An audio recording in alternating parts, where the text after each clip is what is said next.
All right.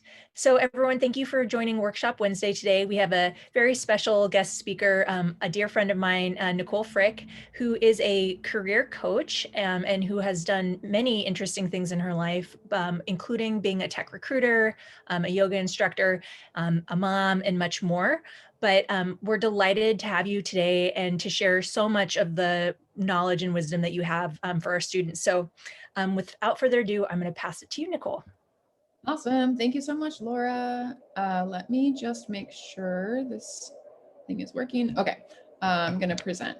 Hi, everyone. I'm so glad to be here and to be in support of your career goals and in university. And so if you can see, let me know if you can see my slides. We'll get started Not sharing yet. with them. Huh. Oh, here it is. All right, good. Can you see them? Yes. Awesome. All right, so today we're going to be talking about super interesting things. Two of my favorite topics, actually, how to build a great resume from scratch and the magic of informational interviews. Informational interviews are literally my favorite topic, so it's going to get crazy in a little bit. As Laura said, if you do have any questions, please pop them in the chat so that she can see them and say them aloud to me, because I will be focused on the slides for right now. So I am Nic Frick. I help talented people like yourselves find careers and work that is meaningful to them. I help people move through their career transitions with ease. And what that means is I help people understand and lead from their values when choosing their career, help them figure out their why, and I'm their biggest cheerleader. And I'm so honored to be here today to share some learnings with you. I'm excited to help you get started on expanding your network of support and building a resume from scratch so that you too can find meaningful work. All right, it's so nice to meet you. Let's do this. A few housekeeping requests, please. So I know y'all are on a lot of Zoom meetings all day long, and I just want to invite you to do something different today than you normally do while listening to a Zoom meeting. Maybe that means turning off your notifications. Maybe that means giving your full attention, having an open heart or mind. Just choose any one thing that's different just to see how it feels today. Nothing, it's not wrong or right what you do. It's just like, this will be a little experiment. Like, what happens if I do something different? And just know that whatever you do is perfect. No one in this room can be wrong. Another request I have is to really generously listen, because people in the room want to hear what you have to say, and we all learn from each other, because I'm assuming most of y'all have the same questions, and if you're courageous enough to ask, it'll be helpful for a person who is less courageous or afraid to ask. And so it really helps us move in this overwhelming and sometimes icky conversations. And then at the end, like, take what you need and get rid of what you don't want. Like, I'm here to give you all this information that I've gotten from my experience in my career and personal life, and I just want to give it all to you. And then you say, I want this, this, and this, and nothing else. So just be clear that I'm here to help you in the way that helps you. All right, so let's talk about today's plan. So we're here to build a resume from your values from scratch. We're going to learn about informational interviews and why they're the magic dust for your growth and learning. And then we'll end with Q&A. We're going to start with a poll. So I'm going to drop a link for you into the chat. Please open that up and it'll prompt you to, oh, where's my chat? Am I learning here?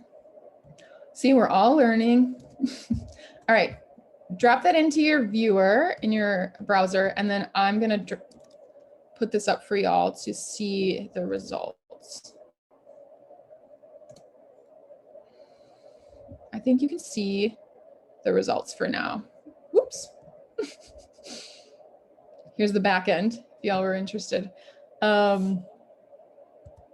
So here is, oh my God, you guys are all in there. I haven't seen it with people in it. This is so cool. So I'm gonna start the questions. Here we go. Question 1. True or false? On average, interviewers only look at the top 20% of a resume. That means they're looking at like the top 2 inches. Is that true or false? Do they care about the bottom of it?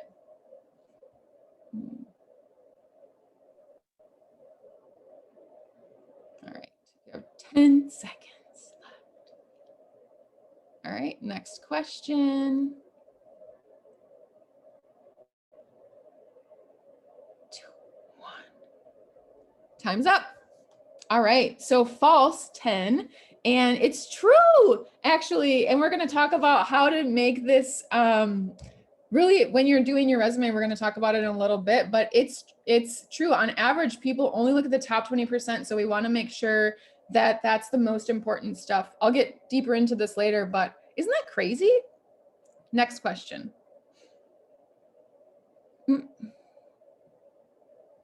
Question 2. Oh, that was question 2. I'm sorry, y'all.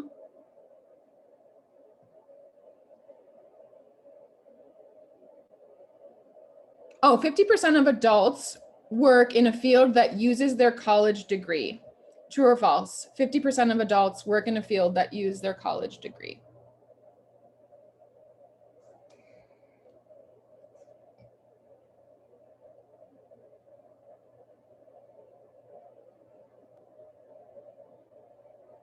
"20 seconds is a long time, everyone. Thank you for bearing with me." All right, 3, 2, 1. True. False. It's false. Only 27% of adults work in a field that uses their college degree. Isn't that crazy? Third and final question, we did that one already, is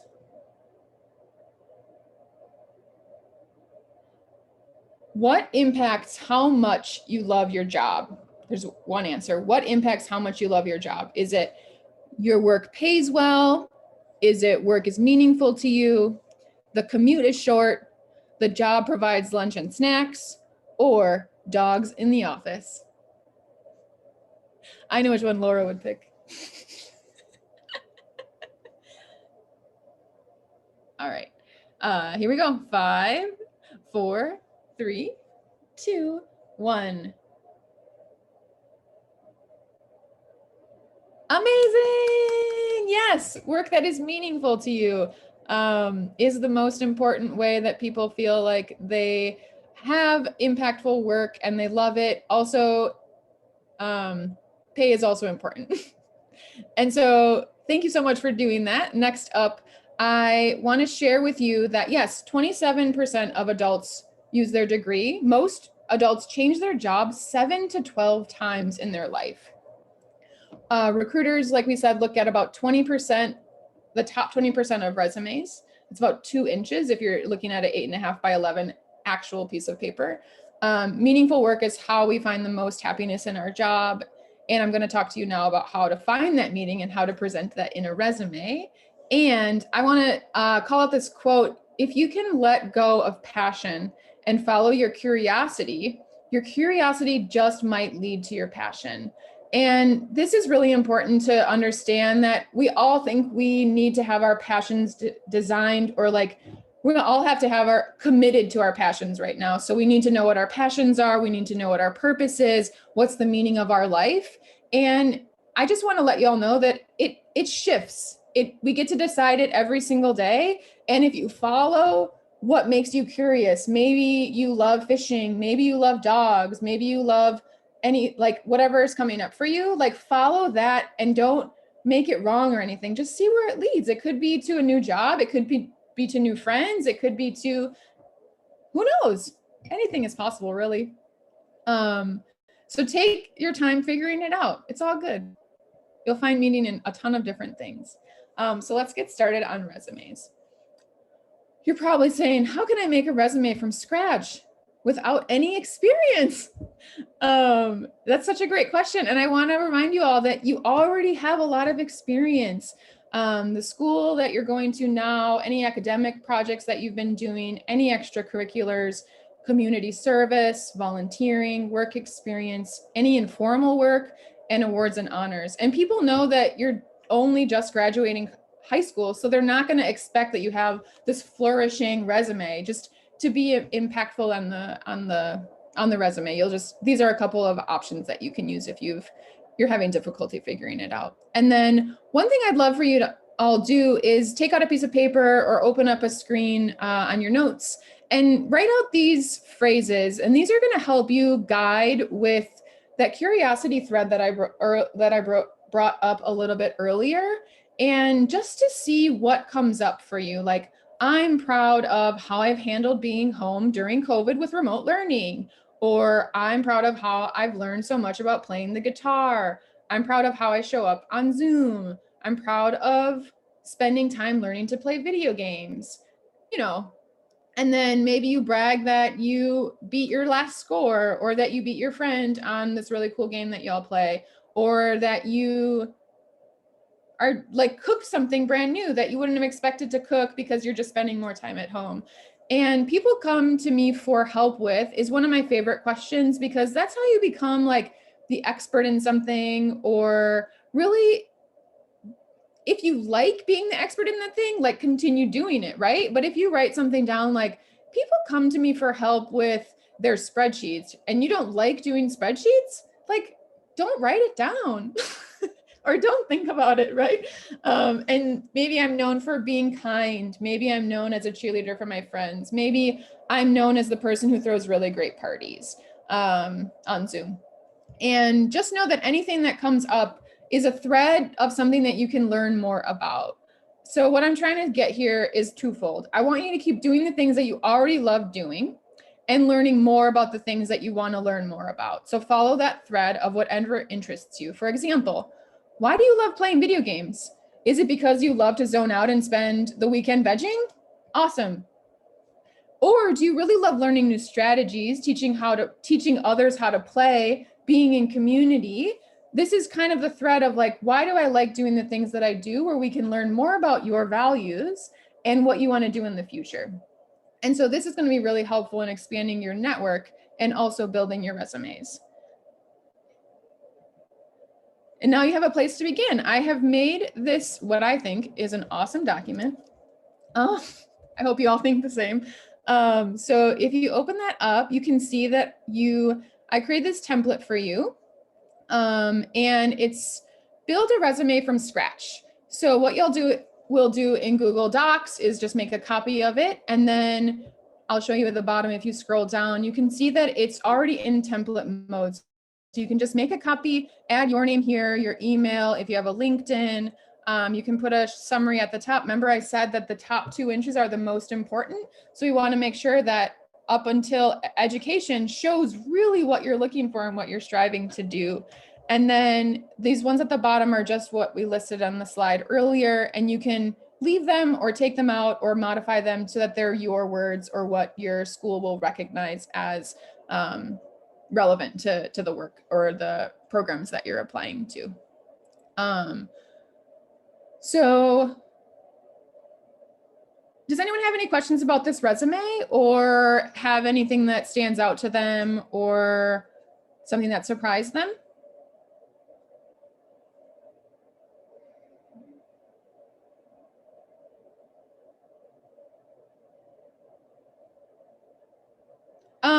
Lee, are you in the document? Or do you want to speak? Is that possible? Or would you rather be in the chat? I think maybe scroll down. Okay, yeah. Oh yeah, if you scroll down to the bottom, the template's in the bottom. Cool, awesome, great question. Anyone else? Cool, all right. Oh, sorry, there's great, yeah. What would be different? Go ahead. What will be different for the things looked for in college versus employee resumes? Great question. So what you would change for a employment resume would be that, you know what? Oh, can I actually chime in really quickly here? Yeah. So for students on the call, when you're putting in your activities into a college application, it's not like uploading a resume, but a lot of things might be crossovers. But this resume would be for something you could give your school counselor when they're writing a letter of recommendation, or giving to an academic teacher so that they can have an idea of what you've been involved in. Or it could be for a summer program that you're applying for, see like a scholarship that you're applying for. So it's helpful to have a resume that can be used for those purposes, and also to have a list of all of your activities that maybe are for college, but not for a resume, depending on what you're using the resume for. So I just want to jump in on that real quick. Mm-hmm. Thank you, Laura. That's a really great question. So let me throw up this other. Oh, there's another question for you, Laura.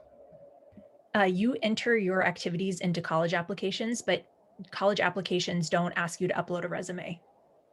But some of the information will be the same on both. Great. So great. Does that answer all of your questions?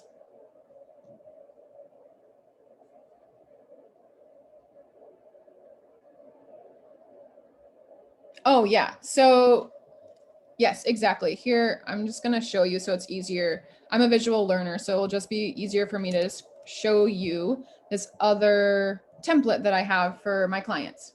So this is similar. See how it still says summary? It just says different words at the top. And then there's the title. And then in here is the company name. And then the same type of wording in the resume that I made for you all is a compelling, impactful statement that tells a story. And for when you are applying for a job, you do want to modify this for every single job that you're applying to. And then you want to put your education then at the bottom normally if you are post grad or looking for roles after school. And professional accomplishments you can add, and then it is the similar, so it wouldn't be listed as activities. You would have professional experience, professional accomplishments possibly, and then education and training.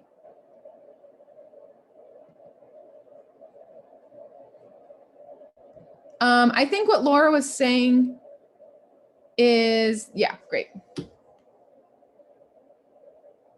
Yeah, so I put it in the chat, but basically the UC application gives you 20 blank spots for inputting your activities and awards, and then they give you character limit, and then the Common App gives you 10 spaces and 150.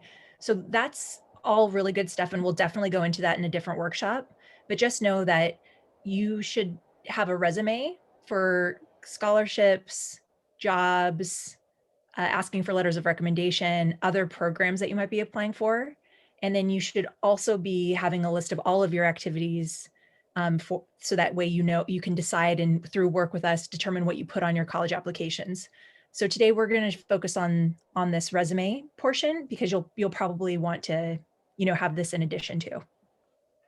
Cool. Great. Thank you. Great questions. Love it. Next up, we have another awesome voting tool.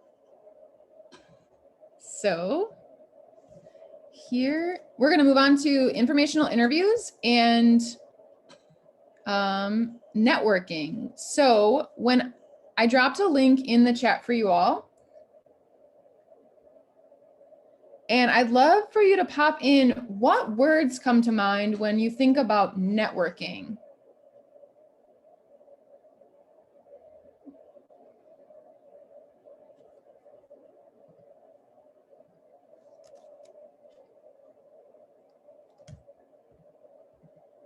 Do you all have this page here?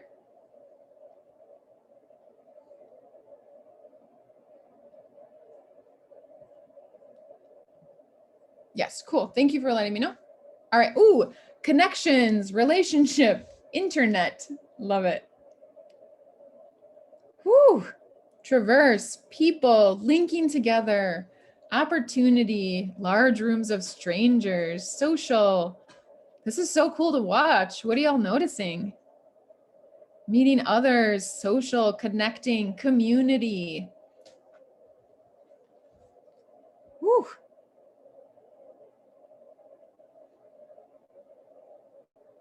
Ooh, I'm getting like little chills, you all. I love this. Social. Ooh, social just beat connections.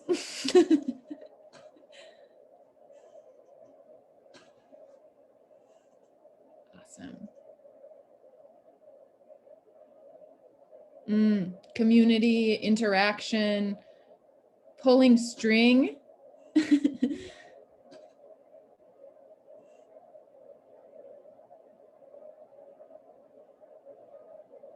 All right. So cool, everyone. Thank you so much for that.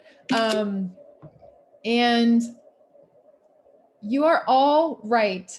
And I love seeing community. I loved seeing, let's just sit here for a second. So connections, yes, community, social, talking to people, meeting others, linking together. Linking together is my favorite thing.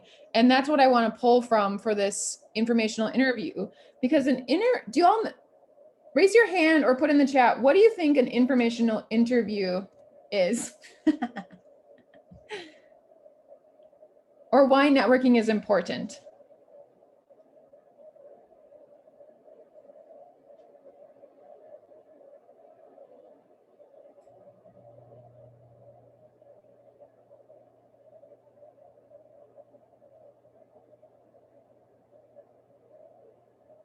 All right, I'll tell you. Informational interviews are my favorite thing, as I said. One-on-one informal conversation opens you up to possible jobs. Yes, all of these things. Thank you, Tyler and Sebastian. It's an opportunity to expand your network in a strategic way, to link together, like one of y'all said. Learn about other industries, jobs, internships, and experiences in an easy way. So in an informal way where you're not with an interviewer that's giving you a job potentially or into a program. And then practicing interviewing in an informal setting. This is also an opportunity for you to get clear on your values and creating possibilities that you might not have thought about. So maybe you speak to someone who had gotten a certain course that they undertook, or they traveled abroad to get something that you didn't even know about, or they have a friend who did something that you're interested in. Another thing that I just said is getting clear on your values and being able to see what other people value and what they love about their job will help you to decide what you will love about your job or what you want to have in your jobs. And one of the other things that I love is called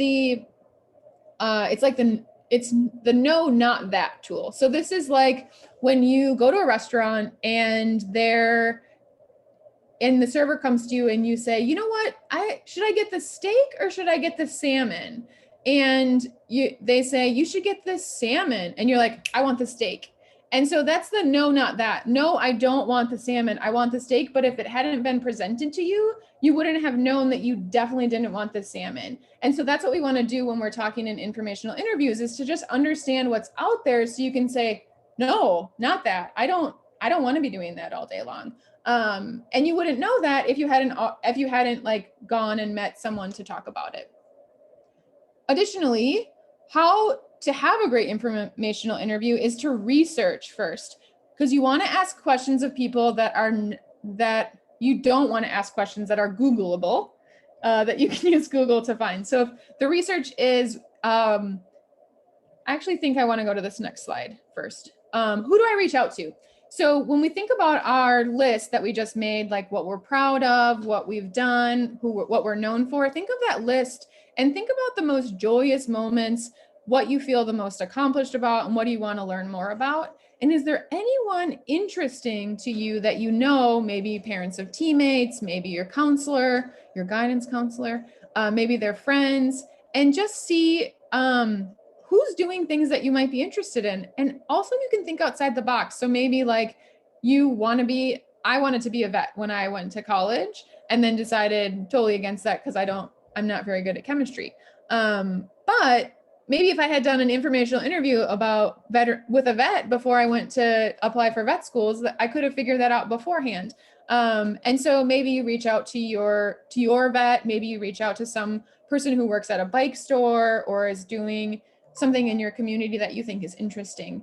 Really, the sky's the limit. If you see someone that's doing something cool, informational interviews take about 20 minutes, and a lot of people have that kind of time right now. So what you want to do before that is to research.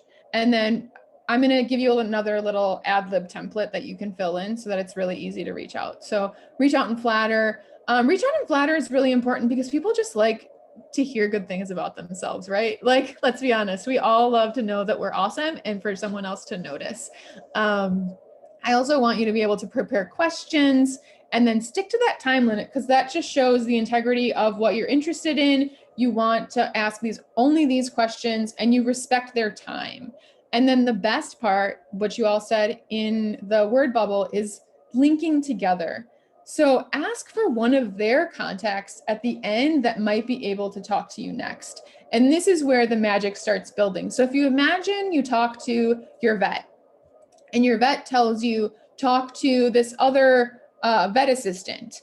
And that now you have the vet holding your hand, like behind you, ready to help you. And then you have this vet assistant and then all of their contacts behind you thinking, oh, Sebastian was looking for a job here, or like was interested in vet school. Like, I'm thinking about him now. He's in my ear. I love it. So now you'll have more people looking for possible jobs for you, like you said. I also want to make clear that informational interviews are not for finding jobs, though. They are for, I think this is what people get wrong, is that an informational interview is to make that link, make the connection in a very authentic, conversational, I want to know more about what you're doing to see if I am interested in doing it or want to learn more information. It's not getting in the back door at a company. It's not getting a referral. It could possibly do that, but the magic happens when you are seated there, being present with the person without any expectation that you are going to get anything except information and experience and cool stuff from them.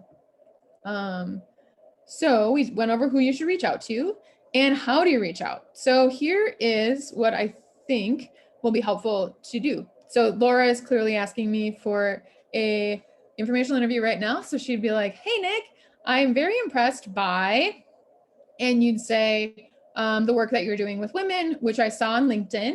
I'd love the opportunity to talk to you more about how I can bring this to my school. I'm interested in learning more about how you started this. Are you available for a 20-minute call next week? I'm free at these times. Thank you for your time, and I look forward to hearing from you. Sincerely, Laura.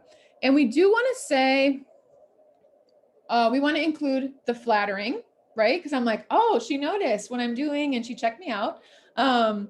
She said explicitly what she wants to talk about. So I know she's not wasting my time, and it's very targeted to what I actually want to be talking about. And it looks like she might have done some research on me, which makes me feel another form of flattery. And then she clearly says 20 minutes, which makes me know that, oh, I can stick to 20 minutes. Like, I can fit that into my time to help this person out who already appreciates me and acknowledges my accomplishments. And then she says, I'm free at these times, which means this is the no, not that again, right? So if she had just said, are you free next week for 20 minutes? I'd be like, no, I'm not. But if she says, I'm free at 3 o'clock on Tuesday, I can say, no, I'm not free at 3, but I'm free at 4.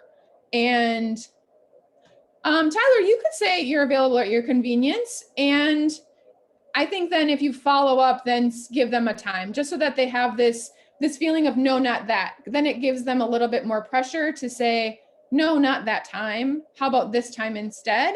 Otherwise, if you leave it too open-ended, and I'd say this for any type of favor that you're asking of a person, if you leave it open-ended, it's very easy for them to forget about it because time is so expansive in a way that, like, I'm available for 20 minutes when? And if you say now, like next week at a specific time, it gives them a little bit more freedom and urgency to respond. And you could also say, are you free for a 20-minute call next week? I'm free at this time. And then also say, I'm also flexible or available at your convenience. Please let me know what would work for you if this doesn't. Cool. Does that answer your question, Tyler?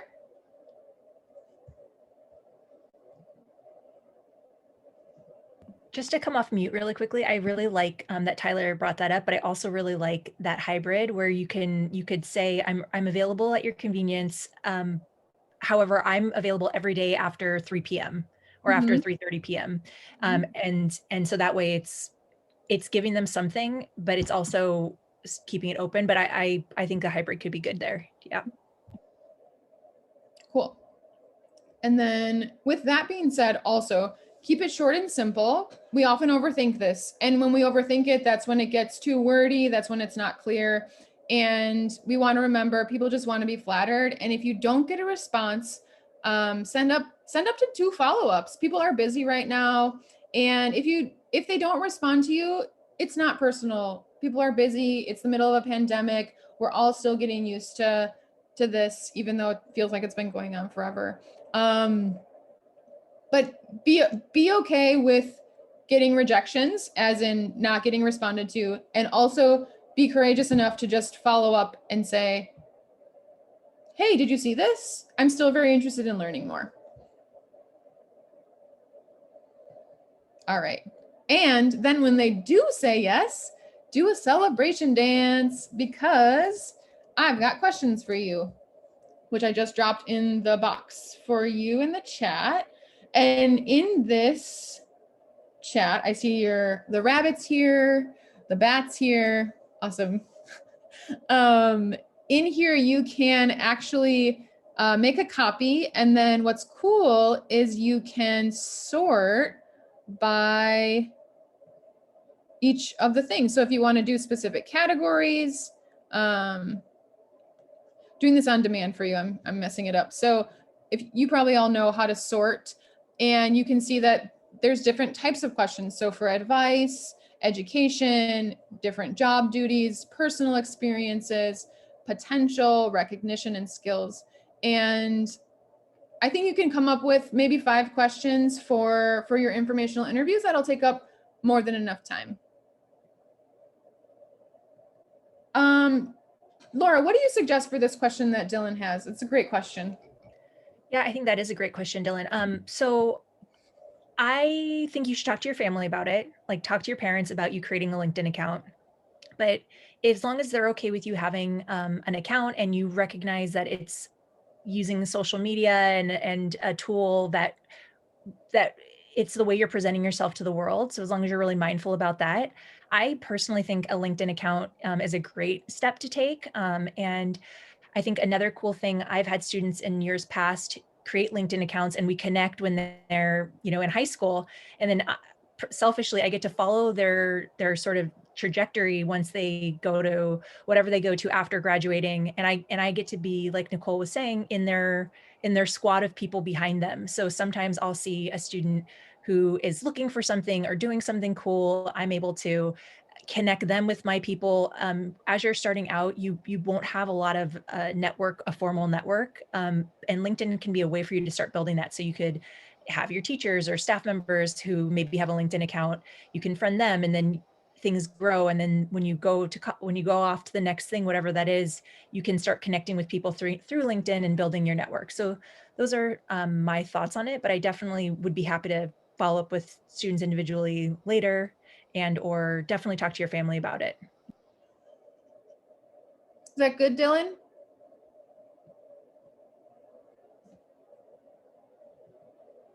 I think for the LinkedIn, and then just the other ways, like, and Nicole, please cut me off if you have ideas, but I think it could be nice to do kind of like just a brainstorming activity, right? Like, is there a person who you've heard speak through either some of these virtual guest speakers that we have with the clubs on campus, or something you've seen even on like TV or social media or something that's interesting to you, and then you can kind of extrapolate from there. But I also think starting small, like local, I guess. So do you have a friend who has a parent that does something that sounds interesting? Do you have a coach who has another job, or if you're on the robotics team, the mentors that also are working in the community? So starting with your closer circle, and then, you can kind of reach out further, because you never know, but you'll have a higher likelihood of connecting if it's through a referral, so somebody knows somebody, or if you know them directly, my opinion. I totally agree with what you said, Laura. And I want to add that for the first couple of informational interviews that you're doing, you want to make them like very easy wins. So it's a person that you know, but you don't know them very closely or intimately, and you can reach out to them without it being formal. Like it's just a text, or it's just like your parents ask them to do it or something like that. So it just feels like doing it is the thing that you do instead of like the formalities around it. And so then you can practice preparing the questions, but you don't have the anxiety or the nervousness around, are they going to say yes? They haven't responded yet. It's more just like get a slam dunk and then do another one and then another one. And then you'll build more your courage muscle up to ask like that person that presented at that event that you went that one time that you're kind of afraid of asking or like something like that. Great questions. I love it. I love it. All right. So thank you, Laura. All right. All I want to say is you got this, y'all. Like, I'm so impressed with you showing up here and watching this to understand what's possible for you. And I want to remind you what we did today. It was very fast because I wanted to give you a little bit more time back today so you can work on whatever you want to work on, maybe do a dance party. But today we learned how to build a resume leading from your values. So bring those 4 questions that we talked about, what you're known for, what you're proud of, and then why informational interviews are so important and how to do them right now. So again, start with a slam dunk. I love the idea of brainstorming, like Laura mentioned, maybe with a coach, maybe with a leader of one of the groups that you're in, and how to reach out for the first interview. It could be informal, and now you have the tools to reach out formally. So in the chat, please let me know one of the things you're going to do this week or next week to just start informational interviews or update your resume or do the questions. I'd love to know what you're going to be up to because just being here is enough, really. I promise you're all going to figure this out. It's a lot of information coming to you all at once. And really, really stay connected to those curiosities that you have. Even if it makes absolutely no sense at all, try it, test it out, ask a friend to join you, try something new. I promise you have no idea where it's going to go. And then Jenna has a question that she sent to me. Can information interviews not be just about jobs such as colleges? Yes, it can be about anything. It could be about any type of hobby that you want to pick up. Maybe you have a local, or Jenna, tell me, do you have something in mind that came up that you're interested in talking to someone I'm about? gonna stop recording. Sorry to interrupt. I'm going to stop recording. Oh, thank you.